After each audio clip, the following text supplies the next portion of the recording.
Bonjour. Alors, la crise actuelle comporte des enjeux très importants en matière de travail et d'emploi, donc dans ce contexte de crise sanitaire.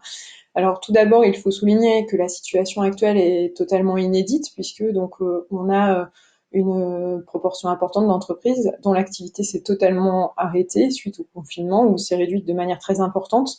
Donc, d'après une enquête réalisée par le ministère du Travail, hein, c'est la moitié des salariés du secteur privé dans les entreprises de 10 salariés et plus travaillent dans des entreprises qui se sont soit totalement arrêtées, soit ont réduit leur activité d'au moins la moitié du fait de l'ensemble des contraintes qui se sont imposées à elles. Donc de ce fait, on a aujourd'hui une part importante de la population active qui ne travaille pas.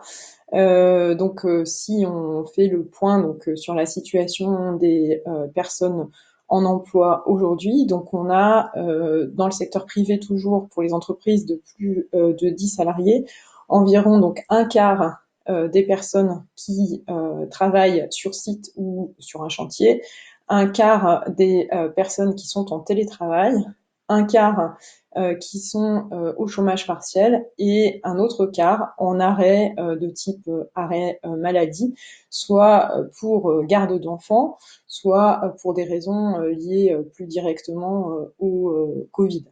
Donc, dans l'ensemble, c'est une situation donc, tout à fait inédite sur le marché du travail aujourd'hui. Alors inédite pour deux raisons principales. Tout d'abord, donc pour l'importance effectivement prise par le chômage partiel aujourd'hui sur le marché du travail français. On a près de 9 millions de salariés qui sont aujourd'hui au chômage partiel, avec des demandes qui sont des demandes très importantes en termes de nombre d'heures, puisqu'en moyenne, les demandes qui ont été faites couvrent 12 semaines de travail à temps plein, à 35 heures. Donc c'est une ampleur inégalée lors de la crise de 2008-2009. Au plus fort de la crise, on avait simplement 270 000 salariés concernés par le chômage partiel. Et à titre toujours de comparaison, dans l'espace, cette fois, en Allemagne, toujours dans cette crise de 2008, au plus fort de la crise, les salariés en chômage partiel s'élevaient à un peu plus de 2 millions en Allemagne, sachant que l'Allemagne est une très grosse utilisatrice de ce dispositif de chômage partiel en temps de crise. Donc le choix qui a été fait ici par le gouvernement est clairement celui du maintien en emploi au travers de cet outil du chômage partiel, complété d'ailleurs par d'autres politiques comme en particulier donc le recours aux arrêts maladie pour donc la prise en charge des salariés devant garder leurs enfants dans le contexte donc de fermeture des écoles. Donc ces salariés seront d'ailleurs intégrés au dispositif de chômage partiel à partir du début du mois de mai.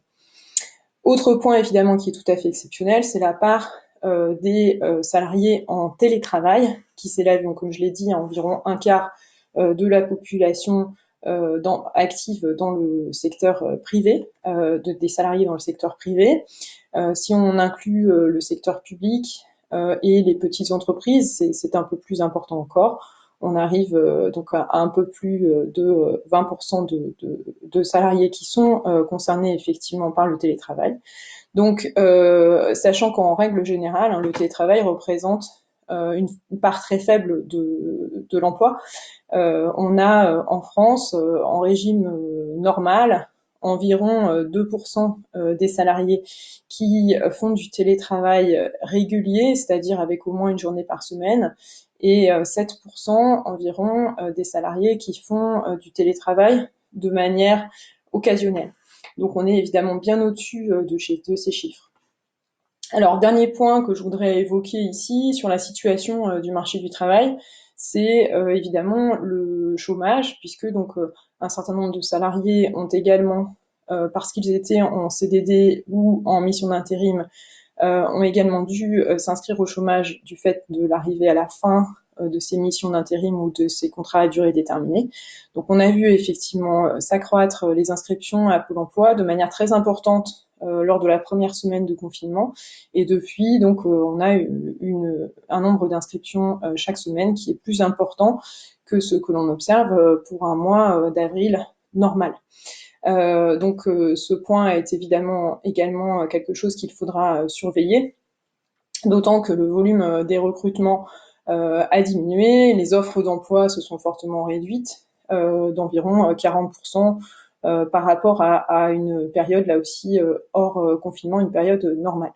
Donc tout cela constitue aujourd'hui donc une situation du marché du travail très particulière et très différente donc du fonctionnement normal, très différente également de ce que l'on peut observer dans des pays pour lesquels les filets de sécurité sont beaucoup moins importants. Je voudrais par exemple comparer avec le cas des États-Unis où le chômage s'accroît de manière très importante, très brutale, mais donc dans le cas américain, il n'y a pas les filets de sécurité existants dans le cas français en particulier. Donc il n'y a pas de dispositif de soutien au maintien à l'emploi, dans l'emploi, que ce soit donc par le chômage partiel ou par d'autres types de dispositifs. Donc de ce point de vue, le cas français aujourd'hui fait partie donc des pays qui sont des pays avec un soutien marqué aux politiques, donc au maintien dans l'emploi pour les salariés. Alors quels sont les enjeux maintenant pour l'avenir à la fois donc, de cette période de confinement et puis au-delà de cette situation très particulière du marché du travail aujourd'hui. Donc pendant la période de confinement, un des enjeux importants est évidemment celui de la santé au travail des salariés. C'est le cas bien entendu pour ceux qui travaillent à l'extérieur et pour lesquels donc les entreprises ont dû faire des adaptations afin de les protéger dans le cadre donc de l'épidémie actuelle. C'est selon les déclarations des entreprises, toujours dans l'enquête du ministère du Travail que j'ai citée, c'est plus de 60% des entreprises qui ont dû effectivement prendre en charge des enjeux de santé au travail liés à l'épidémie de Covid. Ces points sont bien sûr très importants, mais il faut également souligner que le télétravail lui-même comporte également des enjeux de santé au travail, alors de nature bien sûr différente. Il ne s'agit pas du risque épidémiologique, mais il s'agit plutôt de risques liés aux conditions de travail, liés à la charge de travail que les personnes peuvent ressentir dans cette situation de télétravail, aux problèmes d'horaire, donc d'articulation des horaires de travail qui peuvent être lourds avec la vie familiale, et ce d'autant qu'on est dans une situation dans laquelle donc les enfants ne vont pas à l'école. Par ailleurs, donc le télétravail se traduit évidemment par une absence ou en tout cas une réduction du soutien social dans le travail, qui là ne peut se faire qu'à distance, ce qui peut aussi comporter des risques particuliers. Donc les risques de santé au travail se présentent finalement pour tous les salariés, qu'ils travaillent à l'extérieur de leur domicile ou qu'ils soient en télétravail pour des raisons bien sûr à chaque fois de nature de risque qui sont assez différentes. Donc c'est un premier enjeu évidemment à avoir en tête à très court terme et pour la suite donc de la période de confinement et ensuite le retour au travail dans des situations qui seront des situations donc plus habituelles. Deuxième enjeu, les enjeux de revenus sont aussi très importants dans la période actuelle de confinement et vont le rester dans les semaines et mois qui viennent. Ces enjeux de revenus tiennent au fait que les salariés, y compris donc dans les positions que j'ai évoquées de chômage partiel ou d'arrêt maladie, font face à des pertes de revenus, certes limitées, mais elles ne sont pas négligeables. Le chômage partiel, c'est 84% du salaire net, mais cela conduit à exclure certaines primes, à exclure évidemment également les heures supplémentaires qui pouvaient être réalisées par les salariés, et donc au final se traduit par une perte de revenus pour un certain nombre d'entre eux. De la même manière, le chômage que j'ai évoqué peut conduire certains salariés dans des situations financières difficiles. Certes, le gouvernement a assoupli un certain nombre de conditions pour mieux couvrir les salariés, mais malgré tout, il reste que ceux qui ont enchaîné donc des contrats courts, par exemple, peuvent se retrouver avec des droits qui sont très limités, voire inexistants. Donc ceci est également un point auquel il faut porter attention, à la fois dans le contexte du confinement et puis dans la période qui va suivre, où le risque effectivement de chômage sera tout de même important. Enfin, dernier point pour la période actuelle, c'est la question de la formation, la question de l'accès à la formation. Le gouvernement a évoqué, en mettant en place le chômage partiel, une piste qui serait que ces périodes de chômage partiel soient utilisées par les salariés pour se former, afin de préparer de meilleures conditions pour leur retour à l'emploi. Alors, sur le papier, c'est une piste évidemment très intéressante et le gouvernement a d'ailleurs, de ce point de vue, annoncé des mesures de soutien financier puisque les mesures de formation seraient prises en charge à hauteur de 100% par l'État. Mais en pratique, il est difficile de mettre en place des formations pendant la période actuelle de confinement pour des raisons évidentes, parce que donc les formations en question ne peuvent se mettre en place qu'à distance et parce que par ailleurs, il n'est pas forcément évident de faire le point avec le salarié sur ses souhaits de formation, que la motivation et la compatibilité là aussi avec la vie familiale peuvent être très compliquées à gérer. On doit souligner malgré tout qu'on a une continuité dans les formations précédemment engagées. Donc des plans de continuité d'activité ont été mis en place, par exemple pour les centres de formation des apprentis ou par d'autres organismes de formation. Donc les formations précédemment engagées peuvent se poursuivre, mais il est donc difficile d'en envisager de nouvelles. Alors un chiffre l'illustre, pour les chômeurs inscrits à Pôle emploi, les demandes d'entrée en formation ont diminué, les entrées en formation ont diminué de 75% depuis le confinement. Voilà, donc c'est une période très particulière dont la sortie également sollicitera de manière très importante donc les enjeux de soutien aux revenus que j'ai évoqués, de santé au travail, mais aussi donc de formation. Alors maintenant, si on réfléchit donc dans une perspective effectivement de sortie de crise et dans une perspective donc à plus long terme sur les enjeux en matière de travail et d'emploi, donc la première question qui va se poser, c'est la question de la flexibilité interne, c'est-à-dire que aujourd'hui, donc le pari qui est fait par le gouvernement, c'est celui du maintien en emploi et de la flexibilité interne dans les entreprises face à cette crise. L'idée, c'est celle qui avait été un petit peu mise en œuvre par l'Allemagne pendant la crise de 2008-2009. L'idée est donc de maintenir les emplois pour maintenir le capital humain, pour pouvoir redémarrer de manière plus rapide lorsque la reprise sera là. C'est ce que les entreprises allemandes avaient effectivement réussi à faire en 2008-2009, mais dans le contexte actuel, cela peut sembler plus complexe. Il y a en effet beaucoup d'incertitudes. Un premier facteur qui va jouer, bien sûr, c'est l'ampleur de la reprise. Il faudra donc une reprise nette afin que les emplois qui ont été soutenus par les dispositifs de chômage partiel ou d'autres dispositifs de maintien en emploi soient effectivement sauvegardés sur une plus longue période.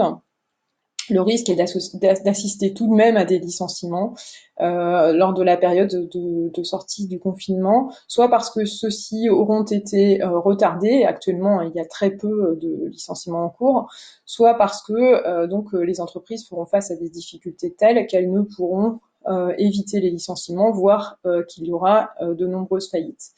Donc ça, c'est un premier point évidemment qui est très important, c'est la situation des entreprises et l'évolution des licenciements pendant la période de sortie du confinement.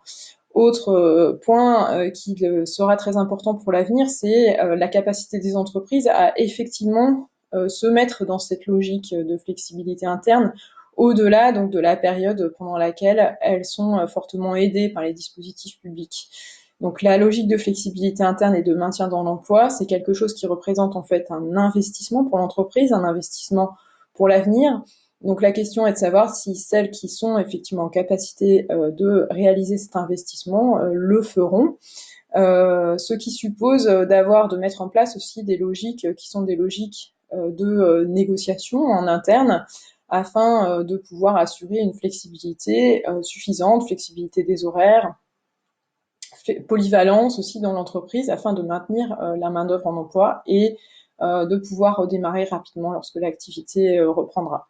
Donc les enjeux sont importants. Les marges de manœuvre des entreprises le sont également, puisque donc on a suite aux ordonnances travail, la tendance est à plus de flexibilité et plus de possibilités de marge de manœuvre données aux entreprises pour négocier de manière décentralisée sur les conditions d'emploi de la main-d'œuvre. Donc il faudra surveiller les évolutions de ce point de vue.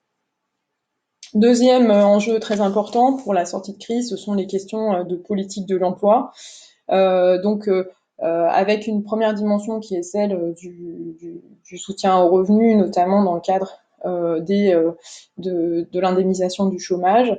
Donc le chômage risque d'augmenter. Donc la question évidemment est le maintien ou non de conditions qui sont des conditions exceptionnelles, des conditions plus favorables pour les demandeurs d'emploi et pour l'accès à l'indemnisation du chômage, qui sera certainement nécessaire en sortie de crise.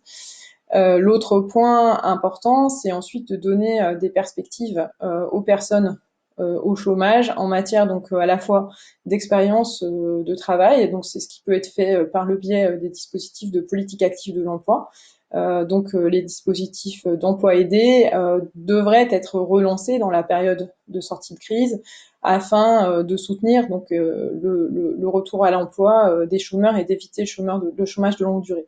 Donc ces dispositifs ont été largement réduits, leur importance a été réduite lors des dernières années. Il convient pour la période de sortie de crise sans doute de se reposer la question de ces politiques actives de l'emploi et de nouveau de mettre en place des dispositifs afin donc, de favoriser le retour à l'emploi des chômeurs. De la même manière, en matière de formation, l'effort devra être repris de manière très importante. Donc il y avait plusieurs politiques qui étaient prévues lors des derniers mois, juste avant la crise. Plan d'investissement dans les compétences, par exemple. La question donc de la poursuite de ce plan, voire de son élargissement, peut être posée afin là aussi de préparer des voies de sortie pour les personnes qui se retrouvent dans des situations de chômage et pour faciliter leur retour à l'emploi à court et moyen terme.